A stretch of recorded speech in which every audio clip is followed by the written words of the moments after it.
कपिल कुमार तव्हांजे साम्हूं मोहतरमा शहीद बेनज़ीर भुट्टो साहब जे मान में गीत पेश कंदा। कपिल कुमार। न्याणी निमाणे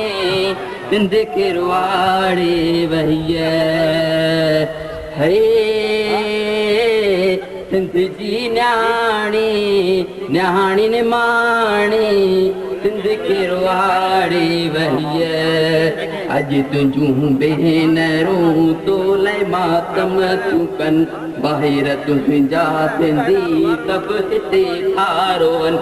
अखिड़ियूं महाकूम बजड़नि जूं आलियूं आहिनि सोग में रोट रस्ता गलियूं थियूं लॻनि वण ऐं गुल ते खुमाजल नज़र था अचनि सभु ख़ुशियूं पाण सां गॾु हारे वईअ सिंध जी न्याणी न्याणी निमाणे सिंध किरवाड़े भैया ओ सिंध जी न्याणी न्याणी निमाणी सिंध किरवाड़े भैया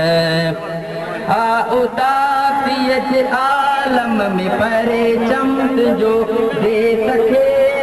वठोड़े आहे गम तुंहिंजो आहुदासीअ जे आलम में गम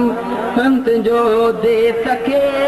वठोड़े आहे गम तुंहिंजो ही क़यामत जो ॿियो ई मंज़र आहे हाणे मातम हिते थी वियो घरे घरे आहे तोखे आहिनि दुआऊं लखे दिलनि जूं इन्ना निल्ला व इन्ना ऐं राह जऊं तूं शहीदा ऐं हूंदीअ जन्नत में तूं तुंहिंजी कुर्बानीअ जो छा मिसालाऊं ॾियां शाहलत जे में बत मां इहो थो चवां कोमल एतिरे ॾियण तूं सेखारे वईअ सिंध जी न्याणी न्याणी निमाणी सिंध किरवाड़े भैया ओ सिंध जी न्याणी न्याणी निमाणी सिंध किरवाड़े भैया देत मां दहशतूं वहशतूं दूर थियनि प्यार मोहबत वधे नफ़रतूं दूर थियनि देत मां दहशतूं वहशतूं दूर थियनि प्यार मोहबत वधे नफ़रतूं दूर थियनि वेर दिलि मां कढी सभु हिकु थी वञनि दोस्त थियनि दुश्मनीअ जूं दीवारूं बणनि तुंहिंजो मक़सदु हुयो हर को आबाद थिए हीअ ग़रीबी वञे हर माण्हू शाद थिए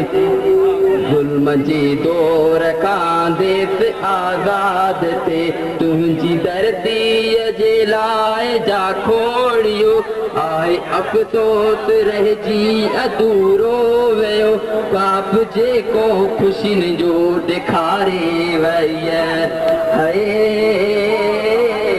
सिंध जी न्याणी न्याणी निमाणी सिंध किरवाड़े वईअ सिंध जी न्याणी न्याणी निमाणी सिंध किरवाड़े वईअ अॼु तुंहिंजूं भेनरूं तोले मातम तूं कनि ॿाहिर तुंहिंजा सिंधी सभु हिते तारोनि अखिड़ियूं महाकूम बजड़नि जूं आलियूं आहिनि तूग में रोट रस्ता गलियूं थियूं लॻनि वण ऐं गुल बि खुमाजल नज़र था अचनि सभु ख़ुशियूं पाण सां गॾु हारे वईअ